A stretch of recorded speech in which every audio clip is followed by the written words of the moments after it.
ক্ষেত থেকে পরম যত্নে বিলাতি ধনিয়া পাতা তুলছেন কৃষক জায়েদুল্লাহ। রোদ বৃষ্টি উপেক্ষা করে সবুজ পাতায় সাজিয়েছেন ১ বিঘা জমি। ৩৫ বছর আগে যখন ৪ শতক জমিতে শুরু করেছিলেন বিলাতি ধনিয়া চাষ, তখন গ্রামের মানুষ তাঁকে নানা কথা বলতো। বাজারে শাকের মতো দেখতে উদ্ভিদটির চাহিদা না থাকায় দামও ছিল কম। ধীরে ধীরে পরিচিতি বাড়ে, নিত্যদিনের খাবারের পাতে জায়গা করে নেয় বিলাতি ধনিয়া। চাটনি ও ভর্তার পাশাপাশি অন্য তরকারিতে মশলা হিসেবে ব্যবহার করা হচ্ছে বিলাতি ধনিয়া। যেটা নিয়ে প্রথম আমরা সাপ্লাই করি, তখন এটা মানুষে জিজ্ঞাসা করছে বাজারে নিলে যে এটা কি, কইছি যে এটা বিলাতি শাক, কি করে যে এটা ভাজি করে খায়। এইভাবে এটা 2 টাকাতে নিয়ে 3 টাকা 4 টাকা এরকম ভাবে বিক্রি আমরা সেল করছি। সেল করে গিয়া আজকে এটা মনে করেন 150 টাকা কেজি আমরা বিক্রি করি। হ্যাঁ, লাভ হইতেছে ইনশাল্লাহ, দোয়া আপনার দোয়ায় বিস্তর লাভবান আছে। এটার থেকে কোনো লস নাই, কিন্তু ফসিল দিয়ে আমরা আগাইতে পারছি না, কিন্তু এটা দিয়ে আমরা ভালো কিছু আগাইছি। নরসিংদীর বেলাবো উপজেলার বটেশ্বরের কৃষক জায়েদুল্লাহ বিলাতি ধনিয়া পাতা বিক্রি করে কিনেছেন বিঘেখানেক জমি, দিয়েছেন ঘর, পাশাপাশি ছেলেমেয়েদের করেছেন শিক্ষিত। গ্রামের আরও অন্তত ৫০ জন চাষির গল্পই এমন। তারা জানান, বেলাবো ও শিবপুর উপজেলার অনেক কৃষক পরিত্যক্ত জমি ও সাথী ফসল হিসেবে বিলাতি ধনিয়া আবাদ করে আর্থিকভাবে সচ্ছল হয়েছেন। 1 বিঘা জমিতে লাগাইছি, লাগানোর পরে মনে করেন এখন তো খরচ হয়েছে আমার 45,000 টাকা। বিহি বুধ 2 লাখের উপর বিহি পেয়েছি, আর তো বেশম। প্রথম আমার 12,000 টাকা খরচ হয়েছে প্রথম খরচ। এবার না ব্যস্ত আছি, 60-70 হাজার টাকা বেচছি।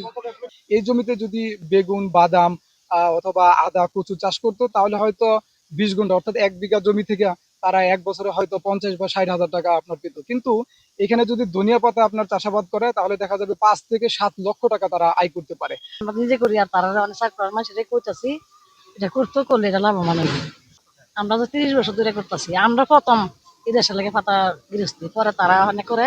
বিলাতি ধনিয়ার রয়েছে নানা পুষ্টিগুণ, যা মানবদেহের জন্য অত্যন্ত উপকারী বলে জানান এই চিকিৎসক। এটার অনেক ধরনের উপকারিতা আছে। সবচেয়ে বড় উপকারিতা সেটা হচ্ছে যে আমাদের পেটের যে কোষ্ঠকাঠিন্য থাকে এবং পেটের ভিতরে যদি কোনো ইনফেকশন বা প্রদাহ থাকে, সেটা কিন্তু এই ধনিয়া খাওয়ার মাধ্যমে কিন্তু আপনার প্রদাহ থেকে এবং সেই কোষ্ঠকাঠিন্য থেকে কিন্তু আমরা মুক্তি পেতে পারি। এছাড়াও এই ধনিয়ার মধ্যে 3 ধরনের আপনার ভিটামিন পাওয়া যায়: ভিটামিন এ, ভিটামিন সি এবং ভিটামিন কে।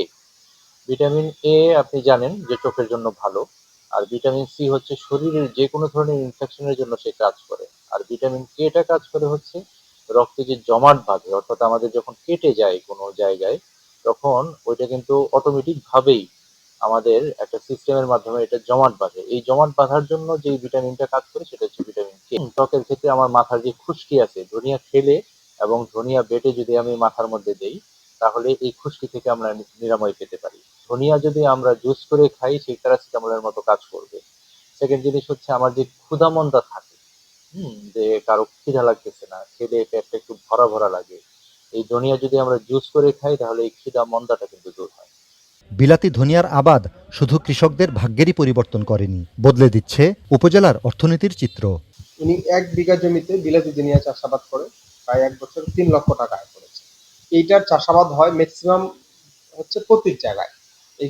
এর মাধ্যমে আমাদের যে কিছু পতির জায়গা আছে, অনাবাদি জায়গা আছে, এগুলা আবাদের আওতায় এসেছে, এবং আমরা কৃষকদেরকে এই বিলাতি ধনিয়া, আদা এইগুলা চাষাবাদে উদ্বুদ্ধ করতেছি, যেন এইগুলা চাষাবাদটা বাড়ে।